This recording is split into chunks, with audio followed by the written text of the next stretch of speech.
মন্ডল ভাই, আমি তো হিন্দু মানুষ, আমি কন মোদি যে কামটা করছে এটা কি ঠিক করছে?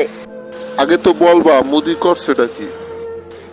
মোদি ভোর রাত্রে ত্রিপুরার ডুরুম গেটটা খুলে দিছে। বাংলাদেশে তো আগে জানাই দিতে পারতো। এত হাজার হাজার মানুষগুলো মারা গেছে, বন্যায় তলায় গেছে, এইগুলো না দায়ভার কে নেবে? তো সব মোদির দোষ, সব ভারতের দোষ। এই কাজটা আসলে মোদির অন্যায় হইছে। এই হাজার হাজার লক্ষ লক্ষ মানুষগুলো পানিবন্দি করিয়া ওনরা আমাকে বন্ধু কালাইতেছে। ওনরা কি আমাকে বন্ধু?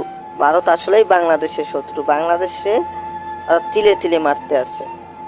বলো আমরা হিন্দুর এখন কি বলবো? আমাদের তো শেষ ঠিকানা ভারতেই। আর আমরা তো হিন্দু, ভারতের বিরুদ্ধে কিছু বলতেরি না। আসলে ভারত কোনোদিনও বাংলাদেশে ভালো চায় নাই, আর চাইবেও না। আহারে, আমার সোনার বাংলার এত মানুষ এখন পানিবন্দি, তাদের কি অবস্থা! যখন বাংলাদেশের পানি দরকার তখন বাংলাদেশে পানি দেয় না, আর যখন পানি দরকার না তখন বাংলাদেশে পানি দিয়ে ডুবাই দেয়। এর বিচার আল্লাহ করবে। ভারতেরও এরম একদিন দেখতে হইবে। দেখেন, আমাদের বাংলাদেশের উচিত ভারতের সাথে এত চ্যালেঞ্জ না দিয়ে ভারতের সাথে মিলেমিশে থাকা উচিত। বাংলাদেশের জনগণ ভারতের বিরুদ্ধে এরকম ভাবে উঠে পড়ে লেগেছে, যার কারণে আজকে ত্রিপুরার গেট খুলে দিছে ভারত। ব্যর্থ। আসলে এই ঘটনাই সত্য। বাংলাদেশের জনগণ যেভাবে ভারতের পিছনে লাগছে, এই কারণেই ভারত গেট খুলে দিছে যে বাংলাদেশ তলাক, তাদের আসে যায় কি? এভাবে লাগাটা আমাদের ঠিক হয় নাই।